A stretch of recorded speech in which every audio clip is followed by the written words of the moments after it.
Welcome to Diamond Niners Weekly for week 4 of the 2021 season. We are back on the air talking all things Charlotte 49er baseball. As always, this is Nick, joined by Kevin.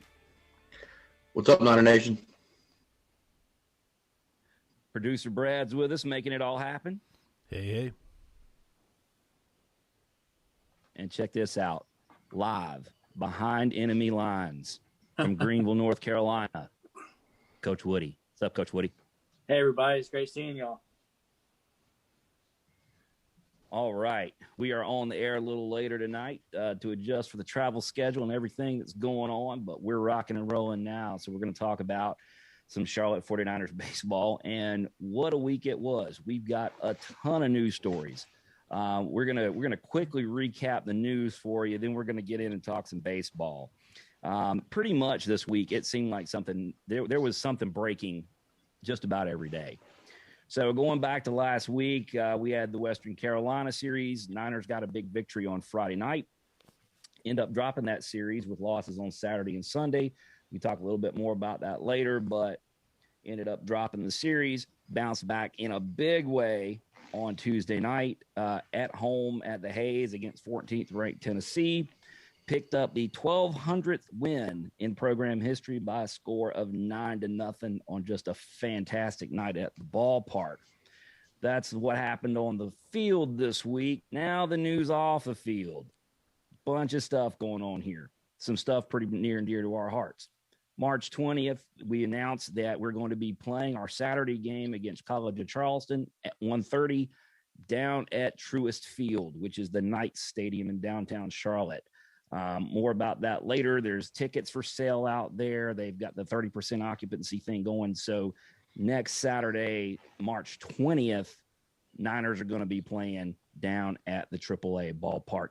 You can get your tickets. That link is floating around out there. Now, also, March 23rd, Tuesday night versus App State, 6 o'clock. Tickets go on sale for Grand Slam Club members tomorrow for the very first Dream Health ballpark in downtown Kannapolis. You don't have to share our excitement, but Kevin and I, we live very close to this ballpark. we're up that way, and this is like, I live closer to that ballpark than I do the Hayes. So this is going to be the very first game in a brand new minor league facility. It's fantastic. It was ready to go last year, and they didn't get to play a game in it. The very first game played on that diamond is going to be the Charlotte 49ers, hopefully doing all kind of terrible things to the App State Mountaineers. So really, really pumped about that. Moving forward, Grand Slam Club has hit 100 donors. I think that news just came out today. Another huge year for the Grand Slam Club. I think last year was a record amount. We're probably going to break that record this year. And as if all of that wasn't enough, it's also been announced that they're going to be Niner baseball on the airwaves again. IMG College is going to produce some radio broadcasts on ESPN 730, starting with tomorrow night's game versus ECU. So if you're out and about and looking for a way to catch the game versus the Pirates, try the regular old radio waves at 7:30 a.m. All right. So big week. I told you there were a lot of news stories. Those were the high points from this week in Niner baseball. Not to mention we're about to play a 3-game series against East Carolina starting tomorrow night. So, Coach Woody, how's it going? What's new? Nah, it's great. Thanks. It just as you mentioned, there's not a whole lot going on with us. But no, it's all good. You know, our coaching staff, gosh, we love to read all that. What's that? It took 5 minutes to tell you all that. Well, we just, our coaching staff. We, Coach Bick, B-Rob, Coach Miney, Coach Simmons, they only have one speed. So I figure I might as well jump on board with them. But no, yeah, we made it here to Greenville, and we got here. We got staying in a really nice hotel here, and got checked in, had a good meal, and then changed up and went over to the stadium and had a good about 2.5 hour practice under the lights, and just excited, ready to go. Guys guys had a really good practice, good vibes. Brooksy threw a good bullpen. You know, a lot of good work defensively, a lot of good swings. So excited, ready to play some ball this weekend here in Greenville. So why don't we? And this is what everybody wants to hear about. Which, you know, it's funny. Kevin and I were talking about before the show. This is the 1 year anniversary of that show we did in your office after the NC State victory. Tonight, 1 year ago tonight, we were sitting in your office talking about beating NC State. And so here we are 1 year later. We didn't know that was going to be the last in-person show, but it ended up. Here we are 1 year later, and we're talking about another big upset, except this time it's the Hayes. So let's go back to Tuesday night. Yep. A lot of people had their eyes on that game. For one thing, you could see it on Conference USA TV, which was a big deal. And man, the boys came out. We just dominated. We're just right out of the gate. Tell us, take us back there, Coach. All the stuff. Yeah, you know, I think it really started on Monday. Honestly, like, you know, usually Monday's an off day for us, and you know, we kind of have a like open field, open indoor for guys who just want to kind of come get some work in. But it was different Monday. It was. I mean, I looked out the office about, I don't know, gosh, like 1:30 or so, and the entire pitching staff is out there, and you know, position guys, they were all out there. It was basically a captain's practice. Like, it was, you know, I think our guys were, you know, they weren't happy. I mean, they weren't happy, and you know, so they came in on Monday and they came together, and you know, nothing too strenuous, but you could tell that they had a chip on their shoulder Monday, and they showed up Tuesday ready to go. I mean, I didn't have to say a whole lot to them, to be honest with you. They just kind of had the players, man. They just had a look in their eye, like, I saw them. You know, we're wearing brand new uniforms. I'm like, man, you guys look good. You guys look ready, and you know, they took it from there. I mean, that's about as complete.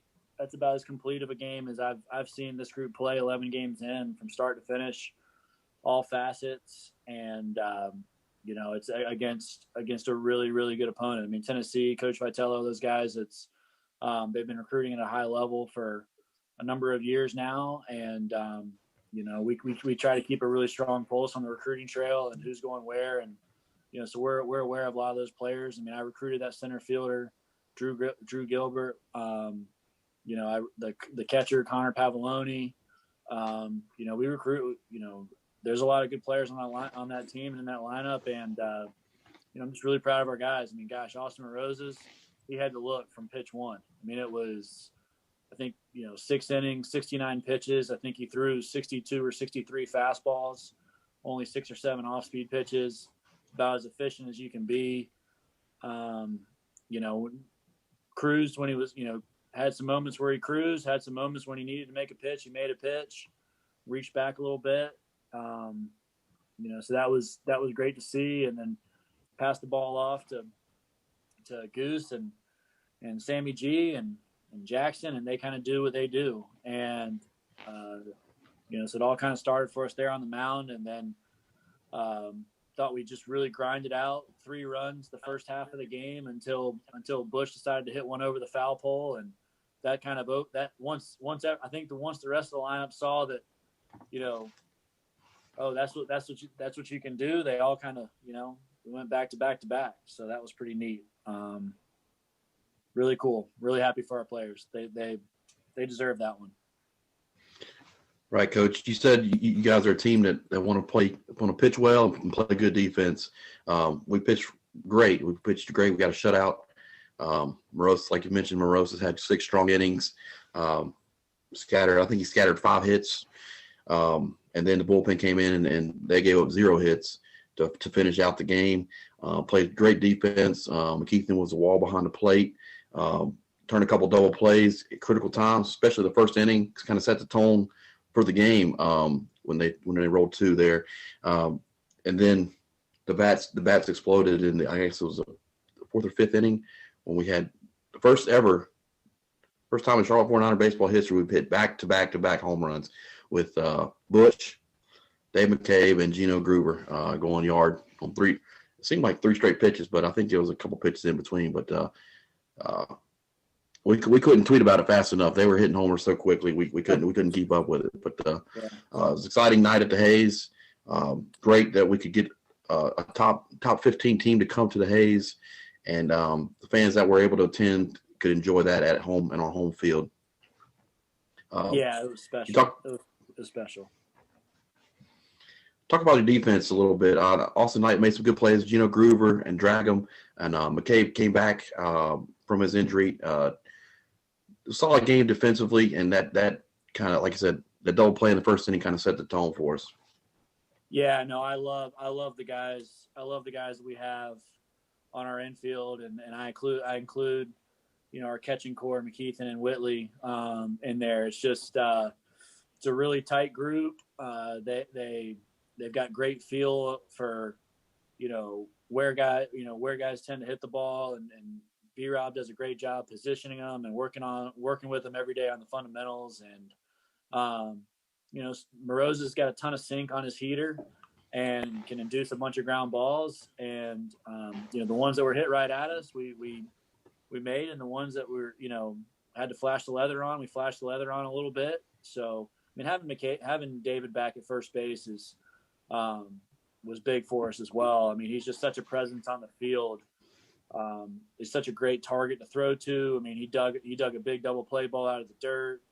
Every time I make a mound visit, he's got really awesome things to say to the pitcher that's coming into the game. It's just stuff like that maybe doesn't show up in a box score that turns into winning. So we didn't have him Saturday and Sunday, but fortunately we had him back on Tuesday, and he has a huge impact on our team.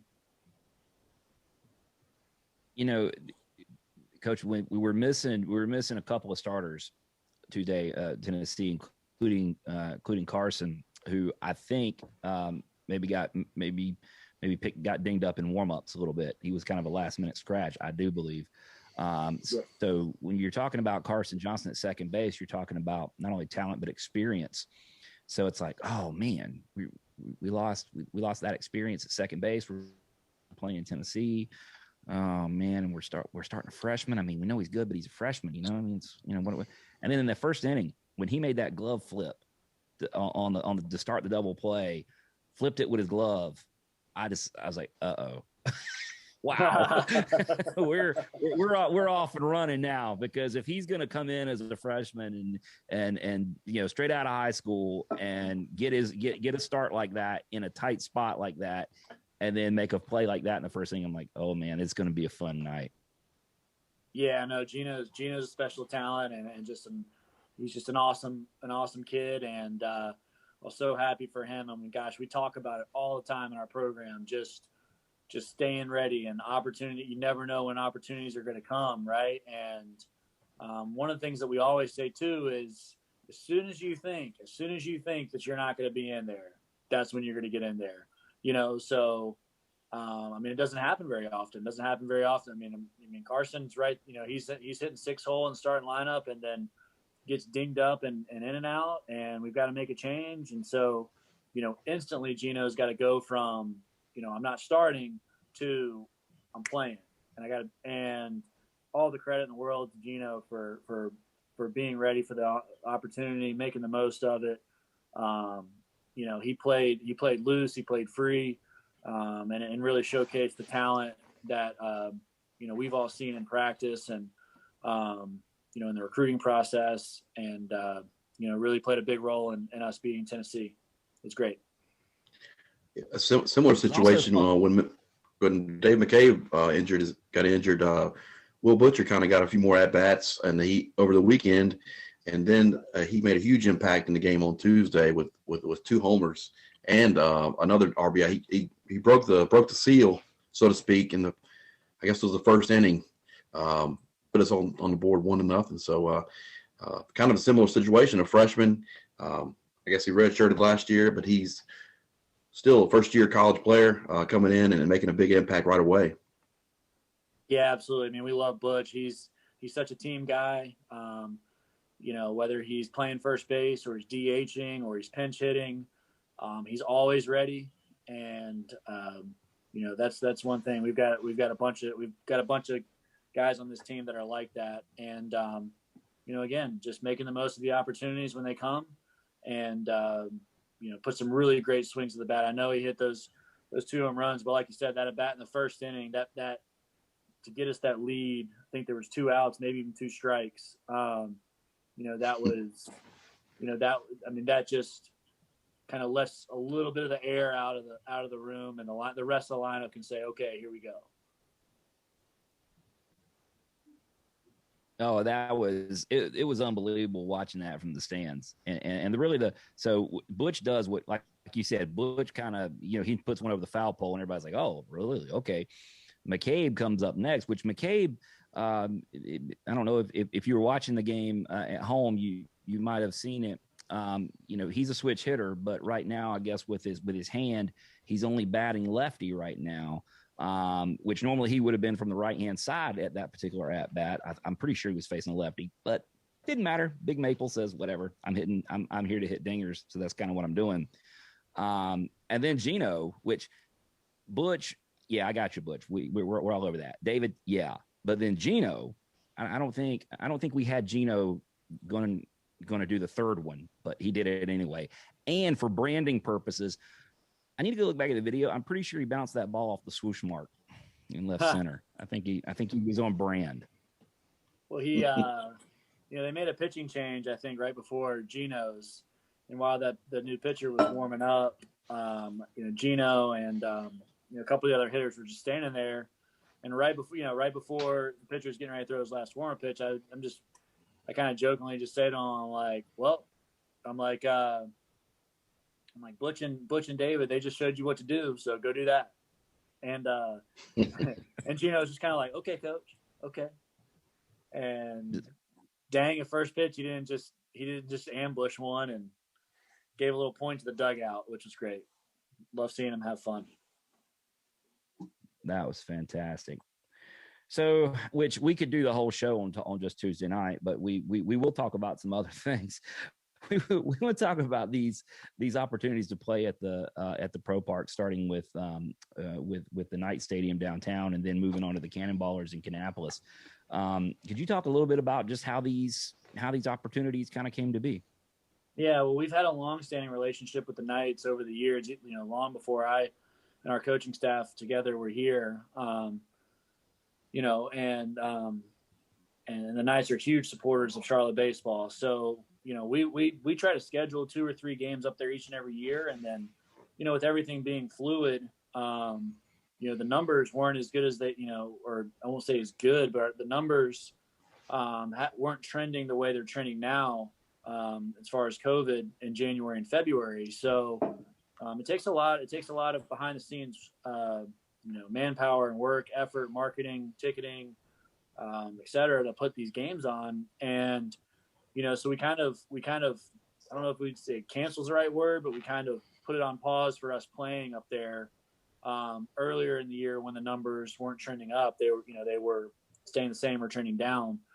So the Tennessee game Tuesday night, that was supposed to be uptown. But just, right. So for example, so this College of Charleston game on Saturday, March 20th, it was originally scheduled to be uptown, and then it was, we weren't sure if we were able to do it. So we took a step back.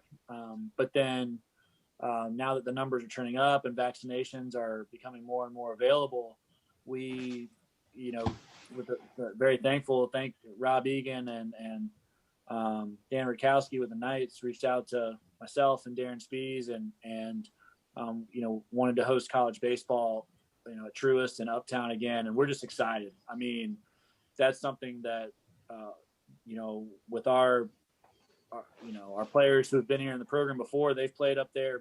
A lot of them have played up there previous years. We obviously didn't get to play there last year. And then a lot of these players and the new players that came in this recruiting class, I mean, that was a big sell. It's a big sell to these players that you're not only are you going to get to play at the Hayes in a beautiful ballpark on campus, but we're going to get to go we're going to go uptown and play in the nicest minor league baseball stadium in the country, or certainly AAA. And so we're excited. It's going to be great. College of Charleston's got a really good team. Coach Holbrook actually recruited me to play college baseball at my alma mater a long time ago. So he and I go way back. We have a lot of history. So that'll be a special plate meeting, here in, here at Truist. And then, as far as Kannapolis goes, Darren Spees, our sport administrator and longtime supporter of the program, and here in our administration, he reached out to Kannapolis, or they reached out to him, and we set up a meeting, and Darren and I drove up to Kannapolis and met with the Cannonballers and got a tour of Atrium Health Ballpark, and I mean it's brand new. I mean it is really, really nice, and it's got to be up there for that level of being one of the nicest in the country. For that level, it's really, really nice, and it's got a great backdrop of downtown Kannapolis and the history, and you can really feel it there at the ballpark. And as somebody that I grew up in Charlotte and played Little League at South Park Youth Association, our district championships were always up in Kannapolis. So I used to drive up there and play Little League games because Kannapolis was always the team to beat. So it's special for me to have an opportunity to take our team up there and play. And, it's just because it's two state-of-the-art first-class ballparks, but it's really two different experiences, really. It's two very different experiences against Truist, College of Charleston, and then Kannapolis, we're playing Appalachian State, and Kermit Smith, really, really great head coach and a good, talented Appalachian State team, which, is, developed to be a pretty good rivalry between ourselves and the Mountaineers. So that should be a great night of college baseball here in Kannapolis. Coach, like Nick mentioned, we are very close up here to Kannapolis' ballpark. I think during COVID, during the summer, they're actually it's a public park. So they opened it up to serve lunch and dinner to folks. And over the summer, I took the family up there at least once a week just to go sit in the ballpark and grab dinner and just think about baseball and how much I missed watching baseball. But to hear the Niners are going to play the first game in that ballpark, that was outstanding. And I'm really looking forward to seeing that. And I just can't wait for it. It's a beautiful ballpark. There's a lot of development going around Kannapolis, and it's definitely on the rise. Can't wait to see the Niners and App State play. As far as the game uptown at the Knight Stadium, looks like a great opportunity for fans to see this team in action. They got, I think it's 30% of their 10,000 capacity, and they said the promotion is you can play catch after the game on the field. So really looking forward to doing that as well. Trying to pick out who I'm going to play catch with, but a whole family's coming up. We got our tickets already. Awesome. Glad you guys could to make this happen, so more fans can come see you guys play in person. Yeah, no, we're very thankful, and as somebody, like I said, who grew up playing in tournaments in Kannapolis and grew up going to Charlotte Knights games, I just feel very fortunate to be able to take our team up there and let them have that experience. And we've got some guys that are going to play in the minor leagues, and one day, so that's going to be a great look for them to kind of see, what it's about and get that experience. And we have players who may not get that experience, and it's going to be something that they'll get to remember for the rest of their lives playing those games in those ballparks. It's special. Well, if we can play catch on the field after the game, as Kevin pointed out, I'm calling it right now. I want to catch a Robert Woodard fastball. I'm probably out of my mind for asking for that, but I mean, you got one for me, right? Man, I don't know if you can label it as a fastball anymore. I don't know if that's the proper term for what that. It will be to me. It will be to me. The other thing, you got time. You got point out that you got time to ramp up, Coach. He's got time to get time to ramp up a little bit. I don't know. I don't know if I do, guys. I don't know if I do. That's all right. I want one heater from Robert Woodard on the field there at Truist Ballpark. Another Niner connection on that Cannonballers staff is Trevor Wilt.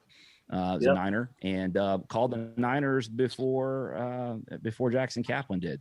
So he was in that position before moving on to the Cannonballers. So I know he's jacked up. I haven't talked to him yet about it, but I mean, of course, Trevor from the basketball games as well on the radio with Matt Swerad. But I know Trevor's jacked about this. So Trevor's a great. He'll be out. Trevor's a great dude, and love hearing his calls. He's a big supporter of our program, and it's great. Love those types of connections. Yeah, for sure. All right, so Kevin, you want to transition us into our Ask Coach Woody segment for this week, since we got Coach in a hotel room in Greenville, North Carolina. We might as well go ahead and ask him a question of the week, right? All right, we'll do it. This week's question comes from our good friend Joe Hanel. We saw him at the ballpark for the Tennessee game this Tuesday. But Dave McCabe was injured on Friday night, and during the weekend we had to replace him defensively. And on Sunday, Gino Gruber got his first start at first base, and Joe was wanting to know why Austin Knight. What was the thinking behind switching Austin Knight and Gino Gruber back and forth, depending on which batter was up at the plate on Sunday, the defensive alignment? Yeah, no, it's something we've talked about. Not only it had nothing really to do, honestly, with Gino. It's something that we've talked about as a coaching staff, even going back to the fall. We feel really confident, with Austin Knight and Jack Dragum in general. Certainly Carson, Gino, and David and Butch. We feel really confident in them as well defensively. But we've talked about, with Austin and Jack's defensive prowess, really trying to be creative as far as, especially with how the game Saturday went, as far as defensively, we weren't firing on all cylinders defensively. Trying to really take a look at each hitter that we were playing against, and we have information as far as like the history and where they tend to hit ground balls and balls on the infield.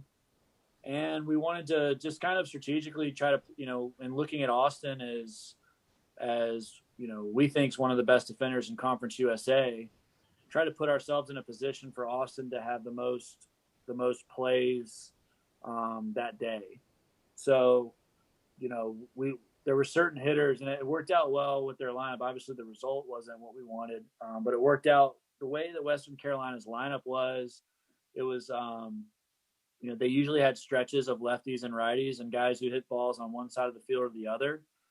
So, if it was switching every hitter right, left, and where they hit it, we're probably not doing that. But their lineup was set up as far as, having 3 consecutive righties and 3 consecutive lefties, both of which predominantly hit to the pull side. So we felt like it just made sense to try to help us win the series on Sunday from a defensive standpoint, to try to put, Austin, who we feel like is one of the best defenders in Conference USA, in a position to field more balls, depending on the hitters that were in the box. That's basically it. Yeah, cool. Now, I think what we saw though, and it's good that you had that thought sort of in the back of your head for if such a situation arose. Because what we really found out was, I think it's fair to say that And we were talking about this earlier that when McCabe comes out of the lineup, you were talking about how on Tuesday they dug a ball out of the dirt, to want to double play. He does so many little things that don't show up in the box score. And when he comes out of there, I mean, we saw that on Saturday and Sunday. The complexion really felt like the complexion of the team kind of changed when he came out of there. And so you've got to be ready, as you said, you got to be ready next man up. You got to be ready to have something going on. And that's a nice option to have. It's something good to have in your back pocket.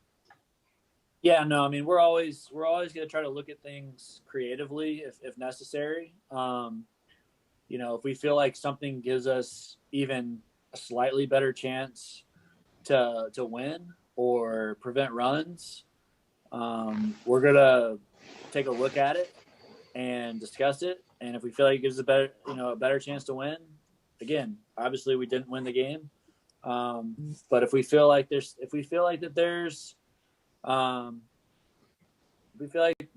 anything whatsoever gives us a better chance to win, we're going to examine it. And if we feel necessary, apply it. And, we felt like on Sunday it did, and obviously it didn't go the way we wanted to, but, we're very confident in Gino's ability to field. We're very confident in Butcher. We're very confident in, obviously, in Knight and Carson and Dragum. So when McCabe's out, it's just, we might go that route again. We might not, hopefully David can stay healthy here the rest of the way. Yeah, for sure. So there you go, Joe. He actually asked us that question in the stands on tonight.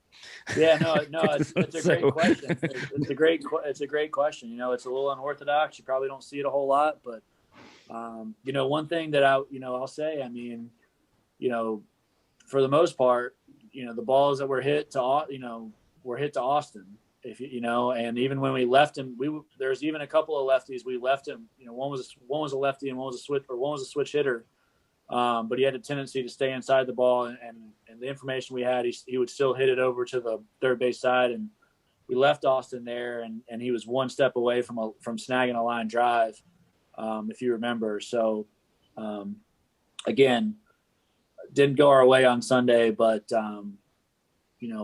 our coaching staff, we're going to examine all avenues of, opportunities to try to win the game, even if it's different and unorthodox. Yeah, I was actually in real time. I was getting a text from another friend of ours who was paying attention to the game, and it's like, what's going on there? I said, look, I don't know. I was like, but you can bet that there is some Woody's playing chess. There is some thinking behind this. He's got some data and he's got some idea, and he does not care that you've never seen this happen before. That's not even a thing. It's like, oh yeah, we can do that. Yeah. Well, like I said, our coaching staff, we're gonna examine all things. Anything that gives us. I love it. We feel like, I mean, we're we've scrimmaged with 4 outfielders, we've scrimmaged with 5 infielders. It's just we've only had 1 catcher. We've never had 2 catchers. But we'll look at all areas to try to prevent runs and win games. If you figure that out, that's gonna be on Sports Center. That's gonna go viral. We're gonna get video of that, and that's gonna be all over Twitter. Charlotte playing with 2 catchers. Yeah. I don't know if Niner fans I don't know if they'll ever see that one. That one might. I'm all for unorthodox. That's never say never. Never say never, I guess. Yep. Coach Nick mentioned in our open about Tuesday's victory was our 1200th victory as a 49er program. Can you talk a little bit about how much that means to our program and how much it means to you to get that milestone as a head coach and against the top 14 team on Tuesday night? Well, it's just a credit to all the players. It's a credit to all the players that have put the uniform on. And, I know we talk a lot about the 9 across the chest, but, it's as somebody who's, you know, is only in his second year of being here, but, you know, I grew up here. You know, it's a credit to all the players that have come through the program. No matter the coach, no matter the era, no matter, you know, the conference that we were in when we were playing games. You know, it's just a credit to all the players that have come through this program. I mean, you know, gosh, I think of Eric Miller, who was in the stands, you know, for the Tuesday game. He's a huge supporter of our program, and he was on the original team, you know, so he was there for the first win and as a player and you know, and he was there supporting us Tuesday night and there to witness the 1200th win. It's pretty cool. It's a credit to all the players and, you know, certainly the coaches and assistant coaches along the way, but it's, to me, milestones, like, you know, as far as that, it's always going to be, you know, about the players and, you know, everything they do for the program. Yeah, we were Kevin and I were actually sitting next to Mark Wendell, who was also a member of that first team as well. Awesome. So the first team was well represented on Tuesday night. That's so really cool. Pretty cool deal. Pretty Absolutely. cool deal. Well, Coach, we're going to let you. We're going to start moving you towards getting that dinner that we saw get delivered. I don't know, was that who brought you that? Was that Simi? That was Coach Miney coming. Coach Miney. Yeah, he's we got. We're in Greenville, so we've got barbecue. Oh yeah. Oh, now hold on. Now wait a minute. We just need we're going to start the show over now. Where'd you get it from? I think it's Sam Jones. I think that's the name. Where's the barbecue? I think it's Sam Jones Barbecue. Okay, yeah, I'm familiar with it. Okay. I'm an Eastern North Carolina barbecue guy. I'm not partial. I'm down with that. I'm not. Okay. I'm not partial. I'm any barbecue. I don't care if it's Eastern North Carolina, Western North Carolina, East Texas, West Texas, Missouri. I don't care. I'll eat it. Okay, no South Carolina, no mustard. And down there in Alabama, they use mayonnaise. So no to that too. So those people are crazy. So Nick's a barbecue connoisseur. Sorry. Nick's a barbecue connoisseur, but yeah, I'm like, y'all eat anything. Yeah. I'm an eater of smoked pork. I hear you. That's what I am. Well, let's talk about ECU before we get out of here. Yeah, what you got? Yeah, let's talk about ECU. As always, this week is brought the week ahead is brought to you by the 49er Club. By now, what don't you get? You get gear. Check out the jerseys up behind me. If you're watching this on YouTube, all 49er Club, all Grand Slam Club gear, the hats, the shirts, all of it. If you're tomorrow morning, if you're a member of the Grand Slam Club, you're going to get early access to the game at Atrium Health Ballpark in Kannapolis. If you're not a member of the Grand Slam Club member yet, if you're not one of those 100 people that are in yet, be the 101st, do it tomorrow morning, and then go get your tickets to watch us play at Cannonballer Stadium. So check that online. Give them a call, 704-687-4949. Now, Niners are traveling. We got a one-on-one. We got one-on-one now. We've got a one-on-one now. We got one. Oh, yeah, that's right. We did. We saw 101. They tweeted it today. So we got 101. So be 102 in the morning. Niners are already in Greenville, North Carolina. The East Carolina Pirates, number 14 in the country, depending on the poll you look at, starting tomorrow night, Friday at 6:30, which we think that's going to be on ESPN Plus. We think all of these are going to be on ESPN Plus. Saturday at 4 and Sunday at 1. Tomorrow night's game, you can listen to it on ESPN 7:30.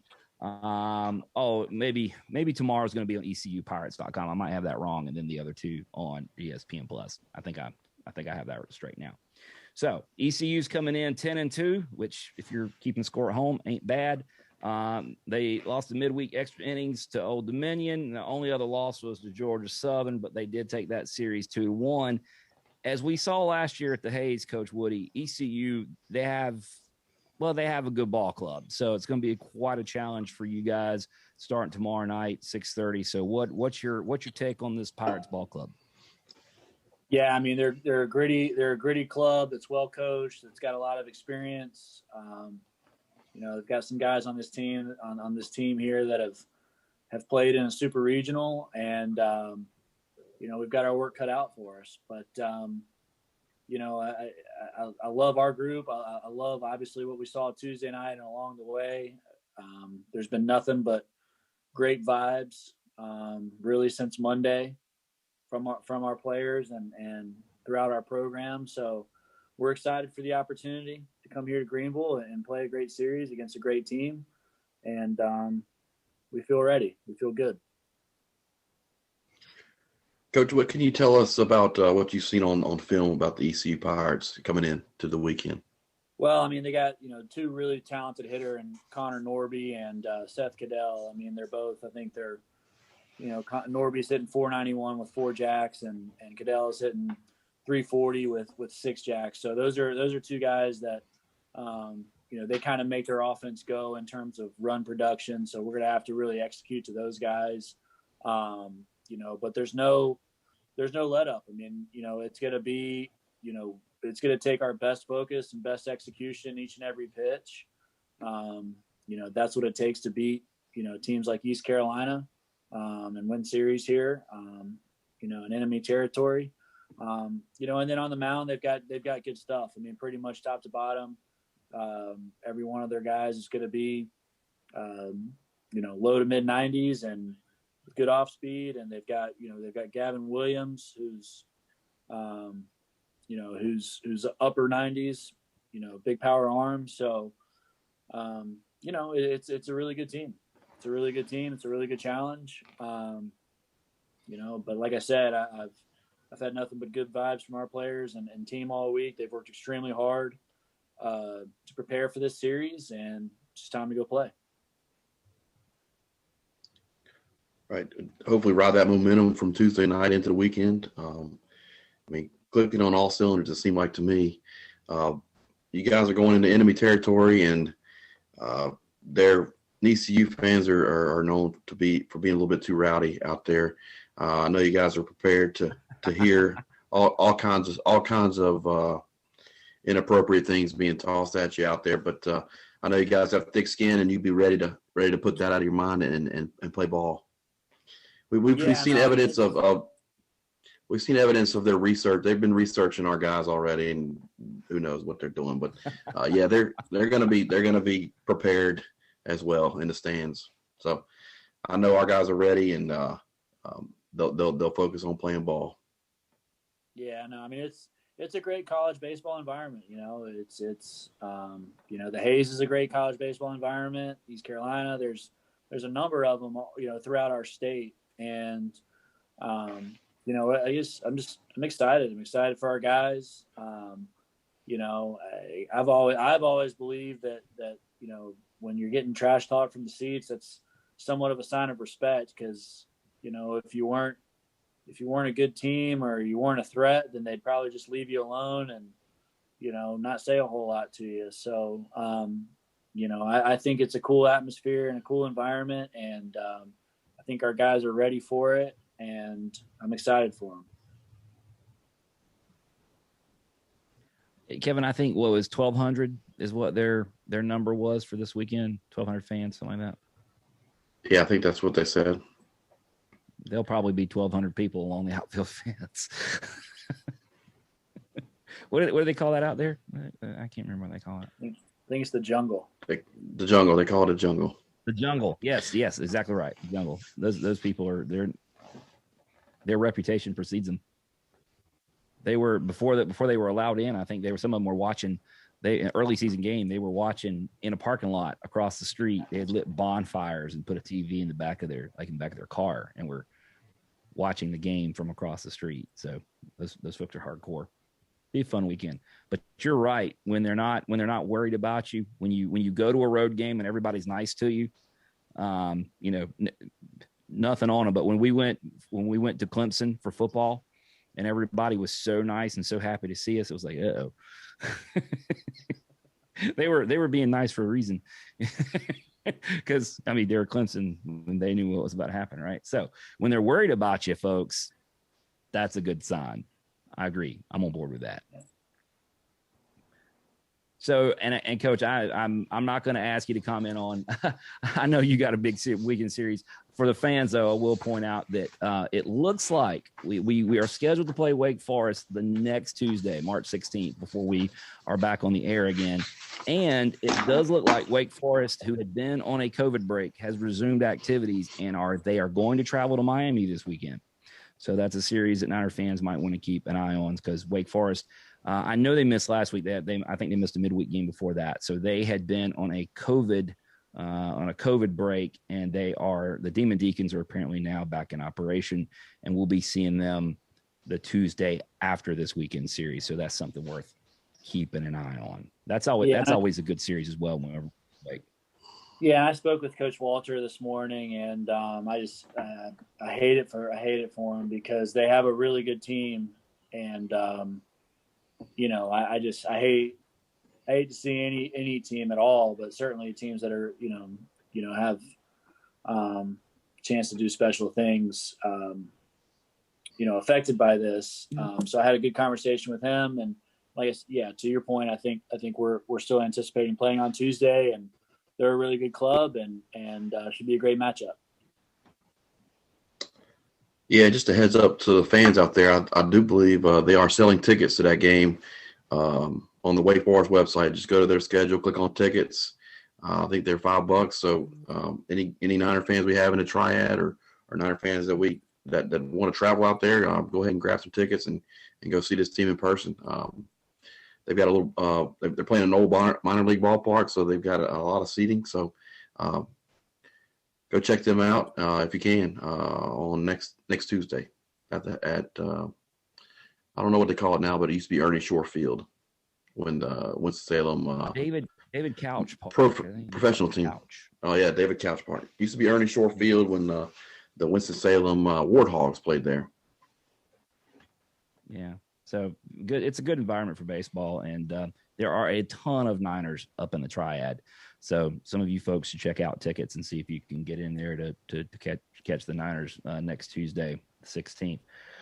So quickly, we're 2 weeks away from Conference USA play starting. League 71 and 50 and out of conference games. Kevin, we've got a handful of interesting matchups to keep an eye on. Why don't you make note of those for us? Okay. Yeah, obviously the most notable is Charlotte at ECU this weekend, but around the league, FIU is going down to Coastal this weekend for a 3-game set. Louisiana Tech, I believe they're hosting Arkansas this weekend, and UTSA is playing in the tournament down in LSU. I think they've got LSU and Baylor this weekend, so a lot of opportunities for our conference mates to make some noise this weekend. Hopefully they can take care of some business, and then we can take care of some business as well, and push the conference forward. But a lot of exciting matchups for the weekend coming up. One other matchup Niner fans might want to keep an eye on. It's out of conference, but William and Mary is traveling down to Charleston. So our opponent from 2 weekends ago is playing our opponent for next weekend. So Niner fans might want to keep an eye on that series as well, just as a measuring stick, William and Mary versus College of Charleston. So that could have some implications for the Niners down the road. All right, folks. Coach Woody, give us your last thoughts on this week in Niner baseball and set us up to go take on the Pirates tomorrow. Yeah, no, I mean, I'm excited for our players and program, the opportunity. Coach Godwin's team, they got a good club, it'll be a good test. To your point, it's great. Just, it feels like each week that we move along, it gets a little bit more, we're certainly not close back to normal, but we're moving. It feels like we're moving that direction. And look, I'll take 1,200 hostile fans over an empty stadium or not playing baseball any day of the week. So, we're excited for the opportunity. I know Andrew's ready. I know Bryce is ready. I know Brooksy's ready. They're all our guys are ready. They've worked extremely hard. So, that's at the end of the day, I told them tonight at practice, we couldn't be more ready. We couldn't have, there's nothing more we could do. Now let's just go do it. So I'm excited for them and the opportunity, and should be a good weekend. Yeah, you mentioned the same rotation. We got Lindsey on Friday, we got one Saturday, and Brooks on Sunday, and sound like they're ready to roll, Coach. They're ready to roll. Yeah, Brooksy threw a good bullpen and today, and Bryce threw a good one yesterday, and Andrew threw a good one on Tuesday. So we're dialed in and ready to roll. That's awesome. All right, folks, that's going to do it for us. It's time to let Coach Woody go eat some barbecue, get some sleep, and get ready to jump on East Carolina starting tomorrow night.